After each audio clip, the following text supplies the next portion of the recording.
Welcome everybody to another Zoom call where we try to answer as many questions as we can. And by we, I mean me usually. So thanks for getting your questions in. Let's jump right into the question. Okay. First question for coffee enemas. If I brew the gold roast coffee that you sell, how long does it keep if I refrigerate it before losing its efficiency? Well, the coffee doesn't really lose its efficiency. So it's a caffeine in the coffee that really works to stimulate the vagal nerve in the lower part of the rectum. But it can go bad. So it can get icky. So as long as you seal it up in a couple mason jars, where like a ball jar where it has a seal and you try to keep as much oxygen out of it, then it's going to last you. You could get it to last a week, no problem. A lot of people will brew up enough for the week, and that's how they'll do it. So that's makes your life a little bit simpler. So typically a week, as long as you keep it away from oxygen as best as possible. Please clarify what we thought you said about non-Hodgkin's lymphoma and staying away from manual lymphatic response. Patient is currently doing low-dose IPT chemo, and the clinic has recommended massages to detoxify. Your insight is valued. Okay, so you think about doing lymphatic detox to help with detoxification pathway. So understand the whole detoxification process. So from the farthest away from the detox exit would be the tissues. So your tissues, so your cells, let's start there.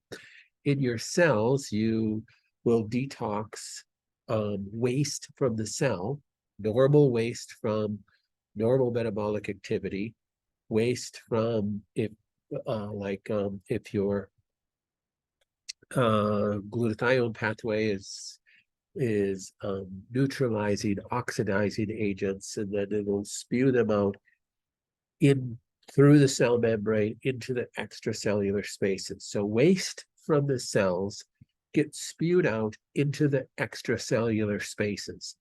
That's the spaces between the cells. And then things move from there solely through motion of contracting muscles, motion of gravitational forces on you, and that they move towards these open-ended vessels like sewers in your street that are called lymphatic vessels. So lymphatic vessels then are just open-ended vessels throughout your tissues that then pick up this, and the waste will then be carried through the lymph vessels and throughout the whole lymph vascular system. There are check valves. So check valves allow things to go in one direction and then don't allow things to go backwards. So how things move through the lymphatic system is solely through the action of muscles and through gravity. So it takes forces, physics, to move something. Things will stay in things that stay will only go into motion if motion is exerted upon them. So exercise is so important. Now, so if you want to detox, you have to move your body. You have to exercise. You just have to contract muscles. Motion is life. So contracting your muscles and moving, even, people that I've, take care of over the years that I can't, I'm in a bed and I'm confined to a bed. Well, if you could start writing the alphabet with your toes, moving your legs, getting some motion in your body. Any motion is beneficial to move fluid through your lymphatic tissue. Now, one thing we have to be careful about with cancer is that let's say you have lymphoma. So you have cancer in some lymph nodes. So do you want to massage at that site? Could you possibly be pushing circulating tumor cells and having them circulate through your body? Well, the answer is yes, that is possible. But typically circulating tumor cells that go through your lymphatic system will most of the time be carried back. Well, anything that goes through your lymphatic system will ultimately be carried back to your venous system that then it circulates through your liver to then through phase 1, phase 2, and phase 3 of the liver get detoxified and put into bile and then put into the first part of the small intestine that hopefully go through your intestinal tract and exit into the toilet. But can that be a possible way that cancer could spread? Well, I would say, you just think from a functional perspective, and I'd say yes, if you're massaging the site of the cancer. So let's say you have Hodgkin's lymphoma and you have one, lymph node that has cancer in it. It's your neck area. I'd say you should stay away from that. And I've said over and over again, people with breast cancer, you should probably stay away from the site of the breast. I mean, you can still massage the arm when you have lymphatic stasis in, let's say you have breast cancer in the left arm and you have metastasis to the axillary lymph node in the left. Can you still massage, do some soft tissue massage, lymphatic drainage massage on the left arm? Sure. Should you do it in the axillary area where you have metastasis? Probably not. So just use some common sense on, you don't want to basically be aggravating the site of the cancer, nor do you want to be, manipulating the cancer itself, pushing on the cancer, aggravating the cancer where it could possibly, damage the wall around the cancer that your body's hopefully trying to create to wall off the cancer, and or creating an excess of circulating tumor cells to be expelled by that tumor. Plus, you don't want to just aggravate the cancer.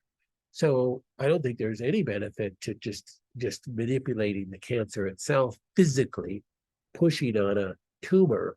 I don't think there's any benefit to that whatsoever. So I would just say stay away, regardless whether it's lymphoma or it's breast cancer, whatever cancer you have, just stay away from, massaging that site of the cancer. That's what they should be teaching. And I know that they do because I used to have a massage therapist that went through extra training to massage cancer patients. And that's what they instructed her to do, to stay away from the cancer itself. You don't want to aggravate the cancer. It can become irritated. You could possibly disperse more circulating tumor cells. So just think of it that way.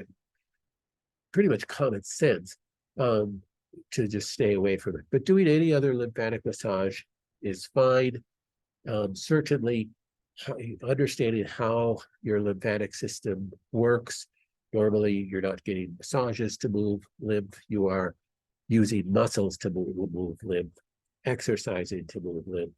Also, this is where when you're doing chemotherapy or even IPT type chemo, low dose chemo, using other things to help you support those detox pathways, i.e. Sweating through the use of saunas, using coffee enemas to stimulate phase 1, 2, 3 of the liver, castor oil packs over the liver to do the same thing. The more things that you can do to support downstream pathways, the better you could do. Most of the time when a person, has not had a massage for a long time and goes to get a massage, then they can have a detox reaction. I had that once when I got a massage because was never used to getting massages when we went on a vacation once several years ago. This is when I wasn't doing the greatest. I thought, well, this would be good for me to get a massage. Well, stupid me, I didn't drink enough water and I felt sick the rest of my, for the first couple of days of my time away. So that was kind of spoiled my vacation. And it's because I basically stimulated the tissues to the lymphatic system to receive a lot of toxins from the tissues and basically overwhelmed my liver detox pathways. In a sense, it was a Herxheimer reaction because I produced too many toxins in my bloodstream. Then my liver phase 1, 2, and 3 could get rid of, at a greater rate than they could get rid of. I didn't have any coffee enema kit with me. That would have helped me a lot. I didn't have castor oil packs or packs to go over my liver at the time. Again, I was on a vacation. That would have helped. So I just had to drink a ton of water and try to flush this out. But anytime, go back to the detox, the 7 phases of detox, and understand those 7 phases of detox. You've got to be making sure that everything downstream from that lymphatic massage is as open as humanly possible. Or you could just make yourself sicker with any type of massage. What are your thoughts on the use of black salve for skin cancers? Well, I'm a huge fan of black salve for skin cancers. My wife used black salve on her melanoma, 2 spots of melanoma 10 years ago. And I'm convinced if she did not use black salve on her melanoma and ended up doing what's called a Mohs surgery, which a dermatologist would do for a skin cancer, she would have probably little use of, her right arm from her shoulder because it was up on her right shoulder. And the size of the tumor that came out after using black salve was quite large. And then she also had it on her left forearm at the brachioradialis muscle area. And the size of that was quite large. So to do Mohs surgery, they go in and they remove as much cancer as they can visually see, send it to the lab, see if they have a clean border. It has to be over 2 millimeters, a 3 millimeter clean border. If not, they have to go remove more, go more. Well, if she would have had part of her brachioradialis removed and her left arm, it probably would have damaged the brachial plexus in the right shoulder. So she could have limited motion. Black salve spares all healthy tissue, and black salve will kill cancer cells and draw that out. Now, you don't want to do that haphazardly. You have to be very careful with that. We don't sell black salve in our store any longer, just because of safety reasons and FDA regulations. Though we do have black salve protocol that we can send people, but we have to be really careful with it because it's highly regulated, and you just got to be careful doing it. It does cause a lot of pain. I called Immunolytics. Immunolytics is the company that sells the little Petri dish plates where you could buy to test your home for mold. As you suggested after I did my mycotox test, she didn't think they'd come up with anything different than the inspector we had over to test the mold in the house. Maybe I misunderstood why you wanted me to do their testing in addition.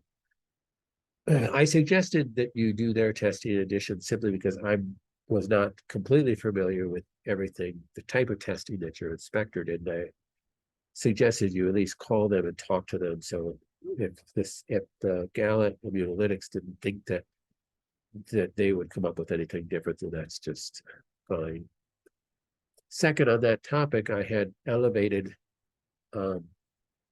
citrinin, ochratoxin A, and this other mycotox that I will ruin the pronunciation on. According to my mycotox test, you had indicated on my last cheek swab that a past mold exposure may have contributed to my cancer. How would a past exposure still be coming out in my urine?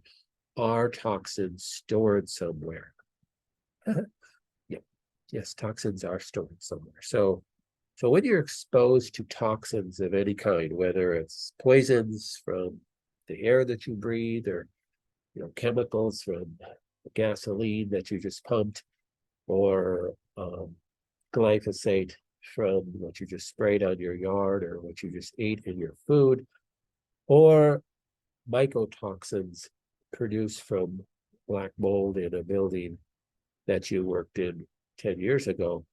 Those toxins go into your body. Now, again, how do toxins get out of your body? Rate of toxin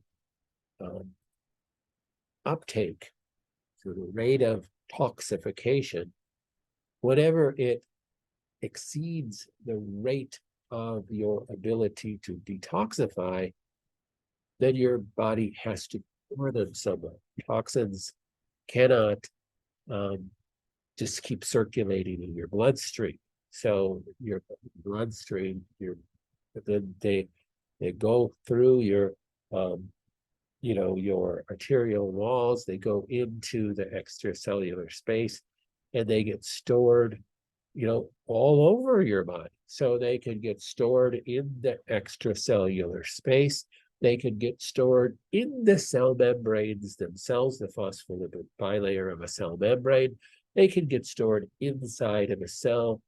Fat cells have an affinity to store toxins. And that's how your body protects you from, basically becoming poisoned and dying from the poison. It stores toxins typically in your fat cells. That's the danger of losing weight too quickly. You will break down, fat inside the fat cells, and you'll break down toxins inside the fat cells, and you'll liberate them into the extracellular spaces where they're carried. Remember, by what? The lymphatic system, back to the venous system, back to the liver, hopefully then getting dispelled into the small intestine, going through 30 feet of your intestine into the toilet. Now, there's all sorts of problems that can come up through that whole flow, through that river of expelling toxins. You can reabsorb them in the gut again, and they go back into the bloodstream, and they get dumped back into the extracellular spaces and go back right back into some other cell. So toxins get stored in your body forever. So you will die with lots of toxins. So if you donate your body to some functional medicine test that they may have in the future, when you die, and we do a smear of your cells somewhere, your liver, we will find toxins. There's poisons there. So, but it's the level of toxins that damage cells. So those toxins do all sorts of damage to the cell. These mycotoxins do damage to the cell. They're oxidizing agents. They can damage cell membranes. If they get inside the nucleus of the cell, remember, inside the cell is like a little New York City. All the activity that's taking place in every single cell of your body, which there's millions and millions and millions of them. So, but the nucleus of the cell, which is involved with replication, meiosis of new cells, creating new cells, that can become damaged if any one of these toxins damages that nucleus. That nucleus one damage can cause the cell to go into rapid replication, replicating cells that are in rapid replication. That's called cancer. So what causes cancer? The answer is anything that gets inside a cell and can damage the nucleus and increase the rate of replication of the cell. So can be toxins, can be biotoxins, living organisms, can be, radiation, can be lots of things. So they can stay in your body for a long time, and then you can expel them when you start doing detoxification procedures, and you start living healthier. That will help you get rid of them. So let's say you do a mycotox test like this person did, and you have elevated mycotoxins. Should you do something about it? Yes, but most of you are already doing things about it. You are already taking chelators and binders and things. I already have you on those things. So the truth is that what we're the question really is, what were the levels of those mycotoxins 6 months ago, 12 months ago, 18 months ago, 4 years ago? Well, we can't go back in time and know those things.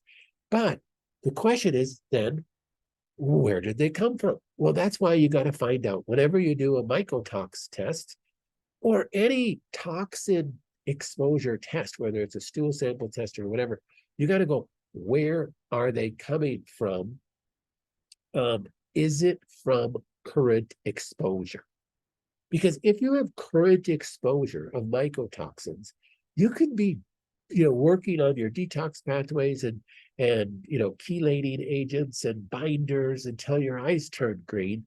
And you're not going to have a whole lot of success if your level of toxification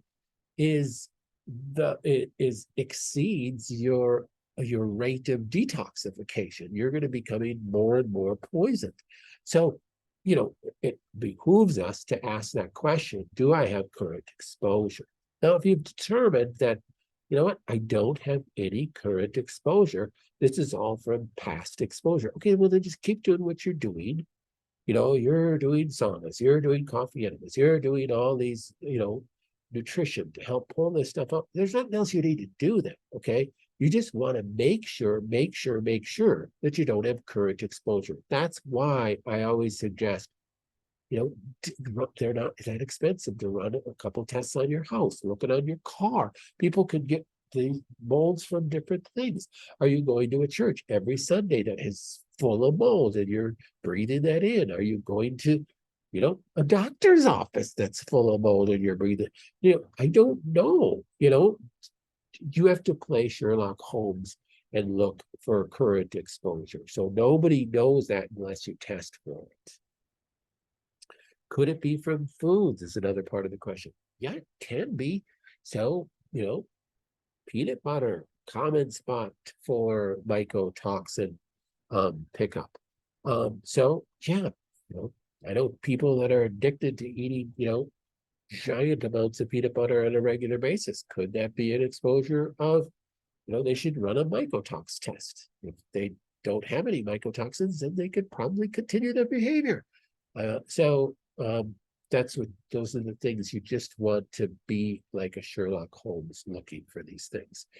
And then run another mycotox test. If you have 2 mycotox tests within a period of time, let's say you do another one in 6 months and your levels after all that you're doing are even higher, okay, you have some current exposure somewhere. You got to figure this out.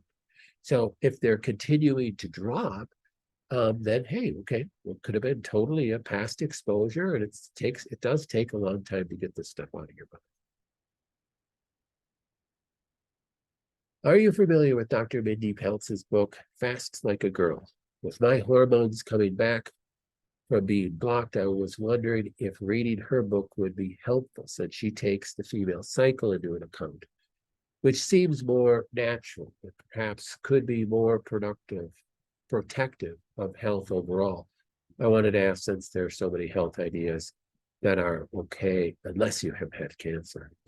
I'm not familiar with that, but it does make sense. I mean,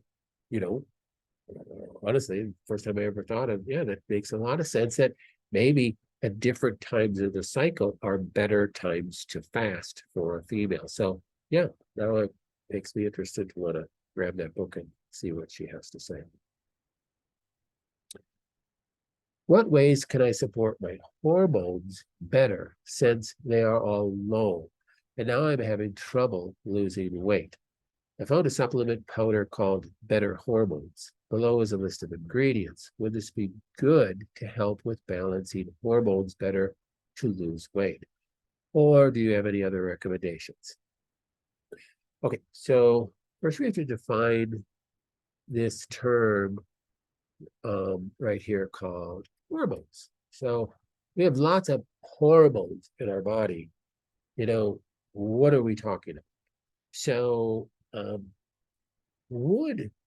so if a person has a cancer that could be hormone related, i.e. breast cancer, i.e. prostate cancer, i.e. Ovarian cancer, uterine cancer, should you be trying to get hormone levels of estrogen, progesterone, testosterone elevated?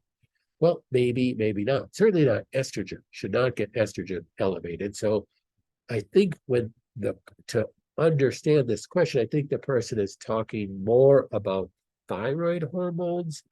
So if you have a history of breast cancer, you should not be doing things to raise estrogen levels, typically. Now, let's look at the supplement, vitamin D. Well, that's just fine. Vitamin B6, fine. Pantothenic acid, that's vitamin B5, that's fine. Chaste tree berry extract.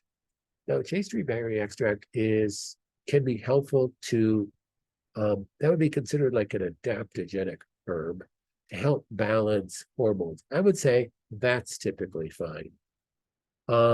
So I would say that's fine. Kelp extract, that is not fine. And I'll touch on that in just a second. Milk thistle, that's good for your liver. Eleuthero, this is a adaptogenic herb. That's just fine too. Ginger is an anti-inflammatory. It's not really hormone balancing, but they put it in here to help decrease inflammation. That's fine. Ashwagandha, that's an adaptogen. So that's fine. So this product is really what they have in here, because they have the kelp in here. I think they're thinking about adaptogenic herbs plus supporting the thyroid. But I'm going to tell you in a second why you shouldn't use kelp. And L-theanine. L-theanine is not technically an adaptogen, but it's in a lot of adaptogens because it can help calm the brain and decrease anxiety, which a lot of reasons why a person may want to be on an adaptogen. So remember, adaptogenic herbs are a classification of herbs that can help lower hormones when they're elevated and help increase hormones when they're low. And when I use that term hormones, I'm not talking about estrogen and progesterone. I'm talking about your hormones that stimulate your hypothalamus, your pituitary, your adrenals, and your thyroid. So really, when we talk about hormones, we should classify them into those two groups. More your sex hormones, which would be your progesterone, your estrogen, your testosterone, pregnenolone, and those hormones that involve reproduction and your reproductive system, and your hormones that involve more your energy system, and which has to do with your metabolism, and it does have to do with weight loss, which is your thyroid, your adrenals, your pituitary, your hypothalamus, and all the hormones that are released by those organs. You don't want to be using kelp nor iodine if you have any thoughts of thyroid dysfunction, which if a person has an inability to lose weight, difficulty losing weight, it's quite possible that they have thyroid dysfunction, which really you should take a step back from taking any supplements and get your thyroid tested. So in the lab section of the member site, you could do a thyroid profile, or you could do the complete wellness panel, which I think is $132, which gives you a CBC, a complete metabolic panel, and a complete thyroid panel. So it's pretty inexpensive to get a complete thyroid panel and a good picture of everything else at the same time, because we really want to look at your free T4, total T4, same with T3, TSH, and TPO antibodies and thyroglobulin antibodies to make sure there's not a Hashimoto's going on. If you have low thyroid, you shouldn't really be taking kelp at all because it's high in iodine and will probably push you into a Hashimoto state. Look at the section on Hashimoto's in the autoimmune course to help you understand why.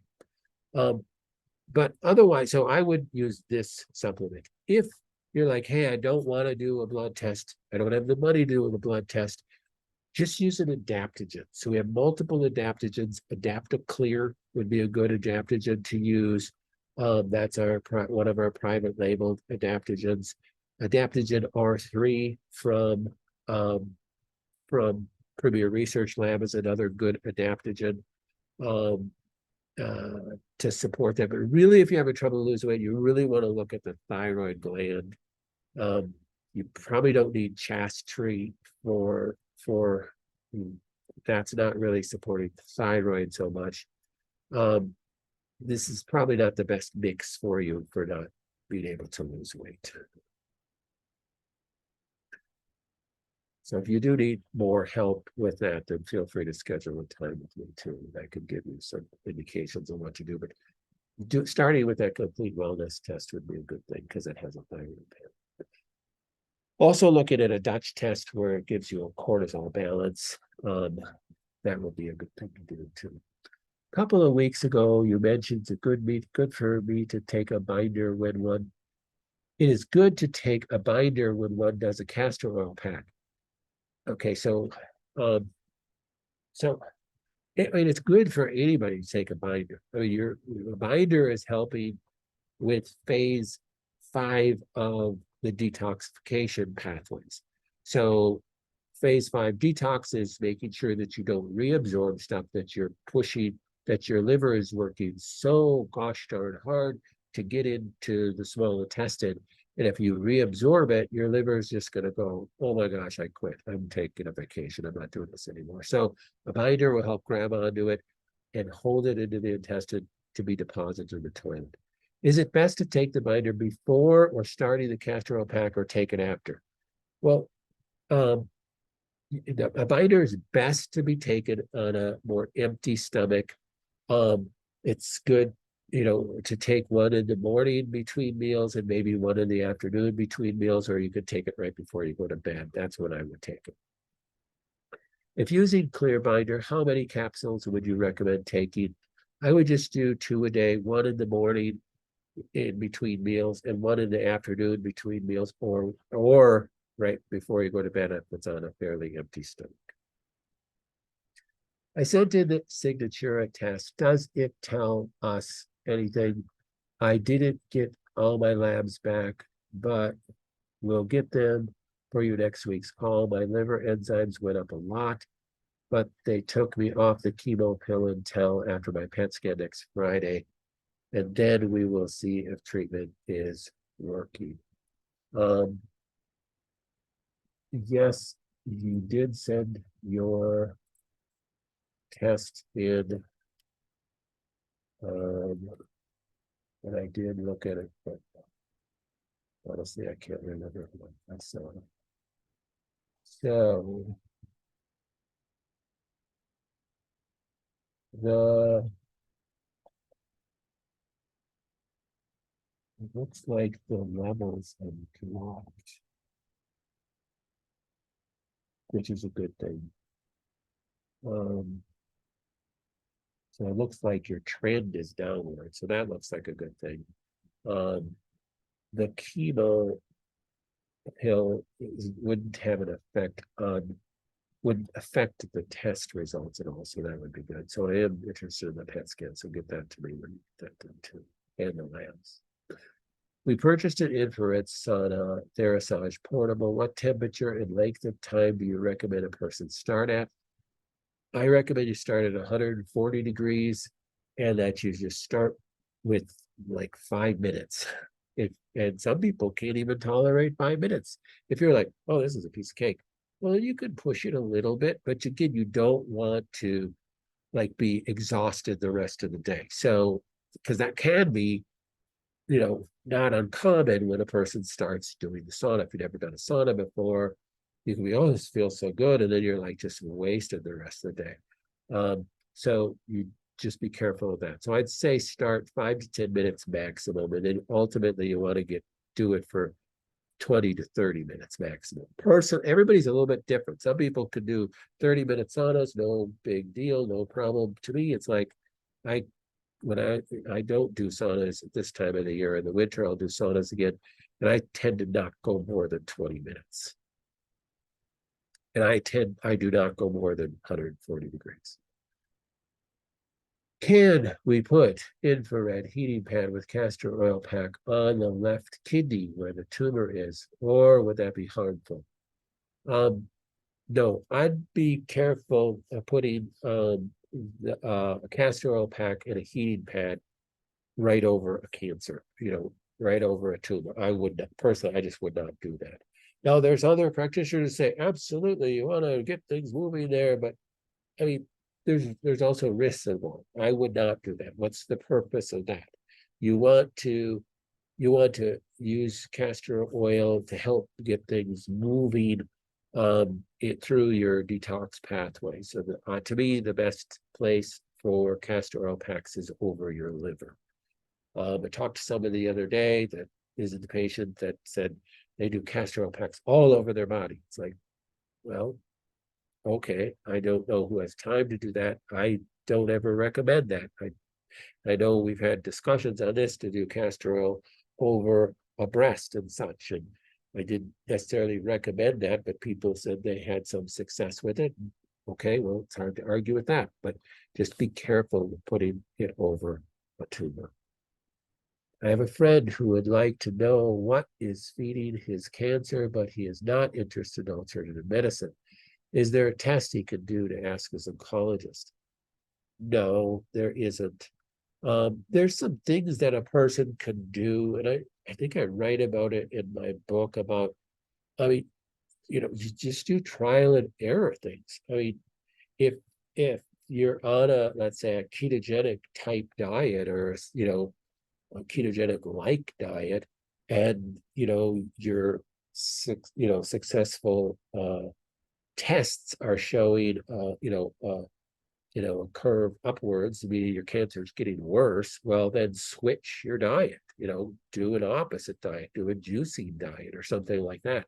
So you have to kind of experiment with that then and see, what makes you feel best and what makes the tumor change. Some people that have a tumor that is visual or palpable, it's easier to know, hey, when I eat this, it seems like, and I've had comments from many of you that, with a breast tumor, when I eat such and such, it feels like my tumor actually gets bigger and it feels irritated. So I stay away from that. When I stick to this diet, I just feel better, and it seems like my tumor is going in the right direction. That's a fair way to do that. Now, if you have a cancer in your intestinal tract and you have no way of palpating or knowing whether it's getting better or worse, then it makes it more difficult and you're dependent upon tests. But you can certainly, run tumor marker tests or something like that to monitor progress. What's the value of a stool test? I recall you saying our our gut microbiome changes so quickly in response to what you eat, it doesn't really give you valuable info. Well, there's different stool tests that are out there. Probably the most common stool test is a gut microbiome test that you're talking about, but more common than that would be a gut microbiome test that is testing for pathogens. So it's testing for parasites. Now that can be a valuable test if you have serious gut issues that you just can't seem to get into balance. Now, even when I was taking care of, more people with just functional medicine issues, that's not a test that I did on a regular basis. Because most of the time, to me, first of all, I mean, yes, you can have parasites that do cause ill health. But in truth, there's parasites that can actually even be beneficial. Matter of fact, one treatment seems really weird, but a treatment for autoimmune disease can actually be giving a person different types of parasites. Because when you have different parasites living symbiotically, in that case, in you, it can actually help calm down a hyperimmune response that many people have with Th1 dominant autoimmune conditions. So it's not about, I know a lot of functional medicine doctors that they do parasite tests all the time, and they're all into, we got to kill every parasite in your gut. That's just, you look throughout the animal kingdom, that's just not always the case. I mean, animals live symbiotically, parasitically sometimes, and can actually help that the organism that is being fed off of. But it's not that all pathogens or parasites are good for us, but certainly not all of them need to be killed and need to be searched out and hunted either. So I think it's better off getting the gut back in order from an inflammatory standpoint, meaning looking at gut things that are causing, gut damage and epithelial damage, which is most commonly not parasites. It's much more commonly, food sensitivities and toxins that have damaged the epithelial layer. And you got to heal the epithelial layer and get rid of anything that's causing a fire. Every time let's say if you have antibodies to gluten and you're eating gluten every day, well, you're causing this giant fire in your gut every day. There's no way, I don't care how much gut healing products that you're going to take, you're never going to heal the gut if you're causing inflammatory damage on it, every time you eat a meal. So running Cyrex panel 3X or 4, array 3X, array 4, or array 10 can be highly valuable to find out if that's the case, and then dealing with that so that you can work concurrently to heal the gut. And remember, we talked about this multiple times in the last 6 months or so. First place that you start with healing the gut is the stomach and the HCl in the stomach, because that's your number one cause for damage in the gut, and it's your number one cause of the reason why a person would get pathological organisms from the food they eat. Because if I eat sushi that has worms in it that are microscopic and I can't see it, or worm eggs, if I have healthy HCl in the gut, 99% of them will be killed off by the HCl in my gut, and the rest will be destroyed by the enzymes in my duodenum.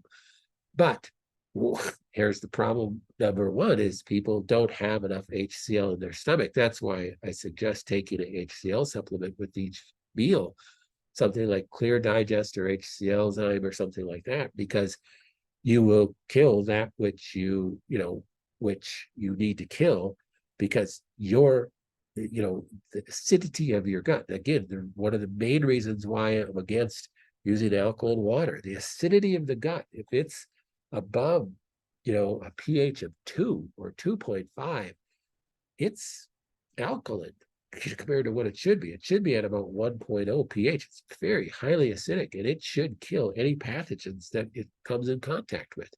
So that's the best way to prevent parasitic infection, is to have proper HCl in the gut. Now, certainly, I got a bottle of our Paraclear right here on my desk that I take these.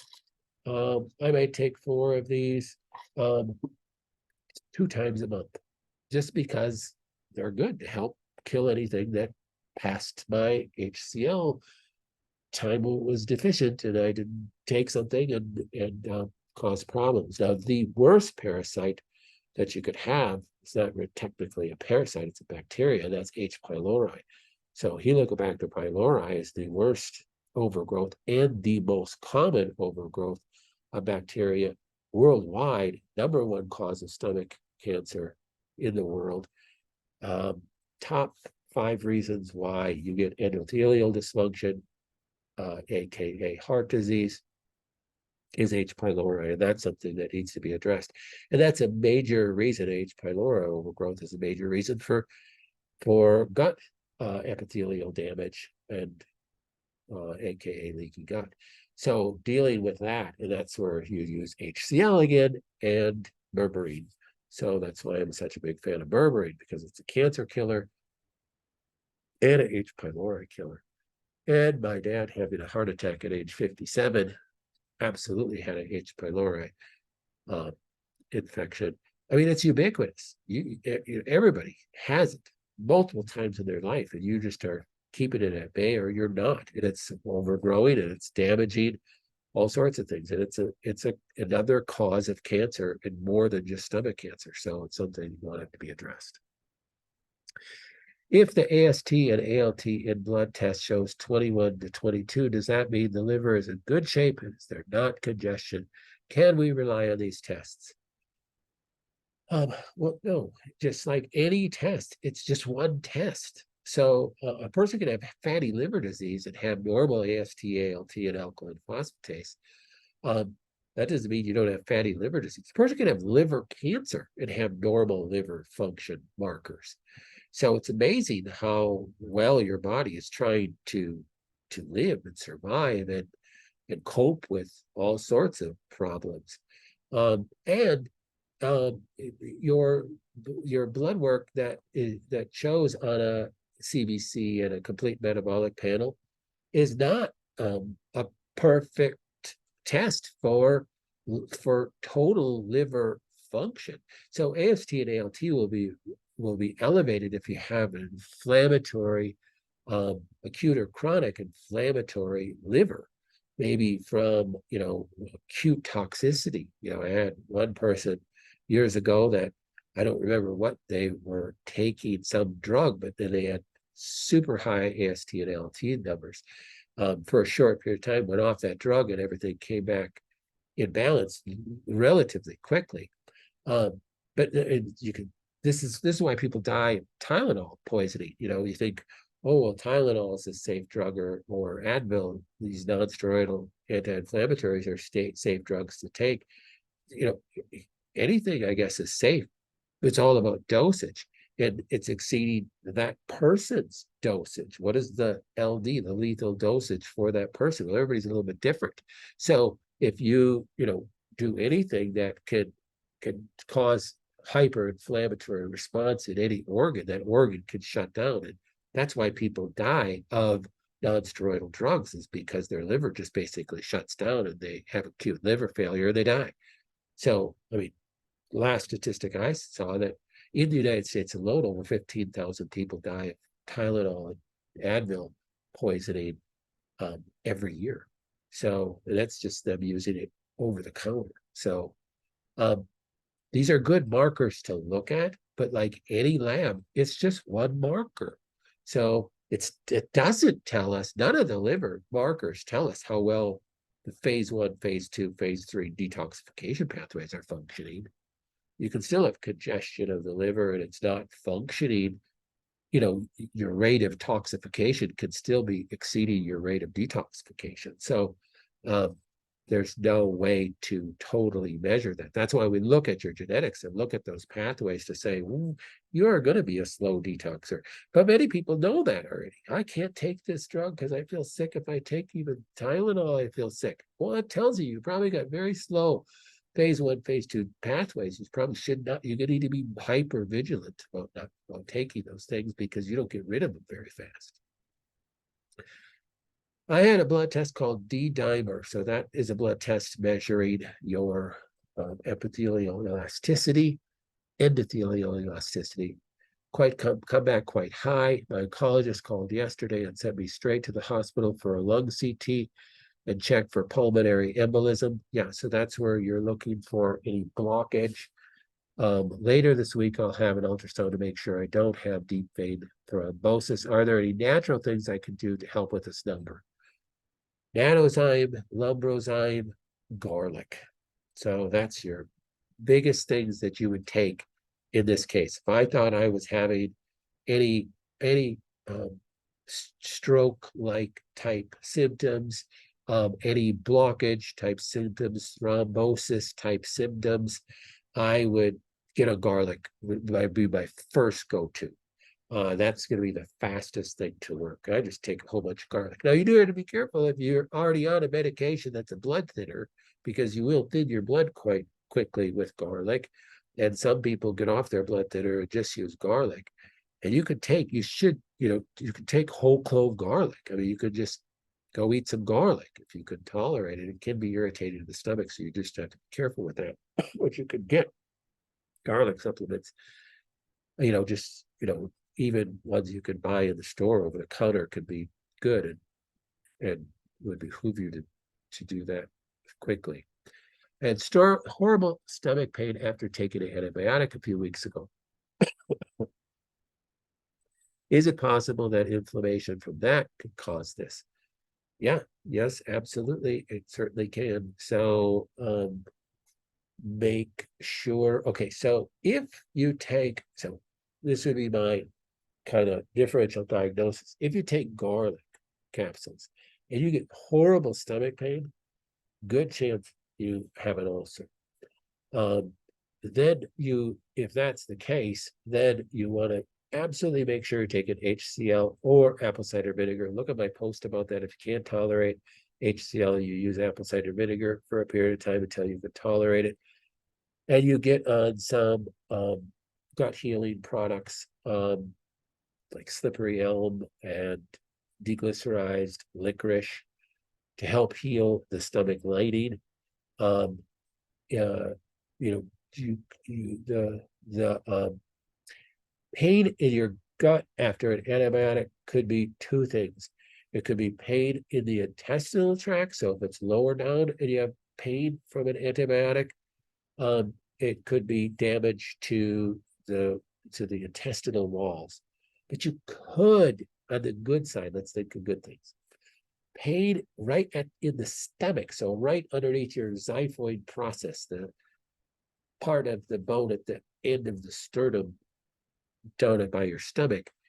If you have pain right there after taking an antibiotic, that actually might be a good pain. You might have H. pylori, and the antibiotics will kill H. pylori. So since H. pylori is a bacteria, so let's think maybe it was a good thing. However, getting on a probiotic could be helpful too. It's certainly in order, should be on a probiotic. Remember, anytime you have to take an antibiotic, take a probiotic with it. And honestly, doesn't just whatever you got, just take it. So, um, but I would also get on garlic. If the garlic bothers your stomach, still you got to, that's a sign that you could have H. pylori, you could have a stomach ulcer. You do want to do the other things I mentioned, but still want, for the vessels, you want to still be on garlic. So eat some garlic with your food, take garlic with a full stomach. Can you please share via email a copy of your Black Sad protocol and suggest a good source where this might be purchased? No, not unless we have a conversation, because it's not as simple as that. You have to be prepped mentally to start Black Salve, and you have to be prepped from a local perspective to have a doctor that could prescribe pain medication if you so need.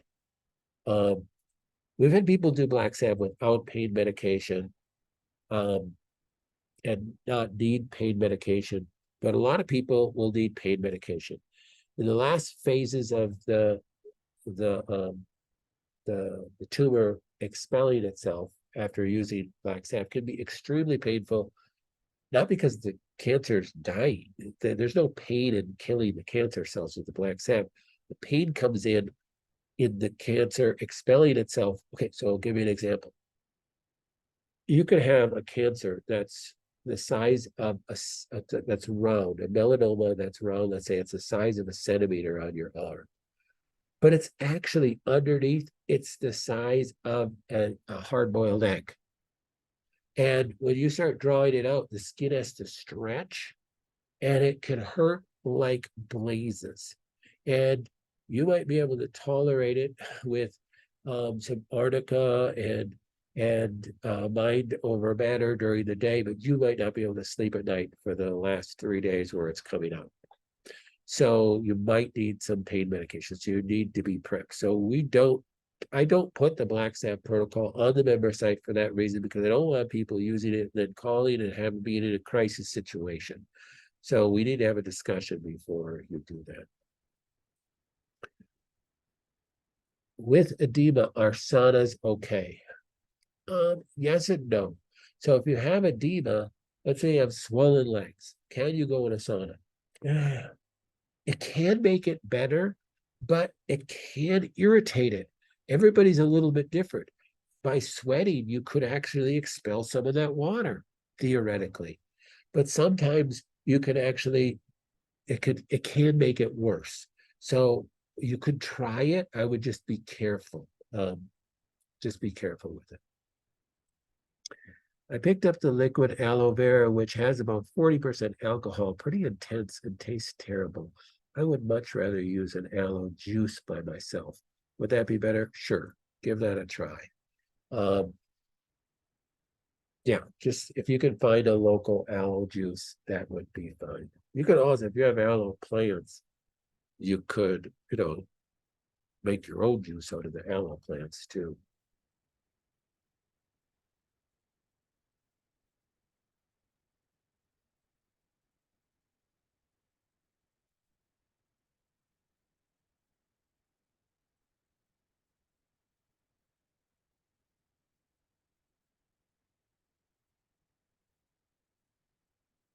Any other questions?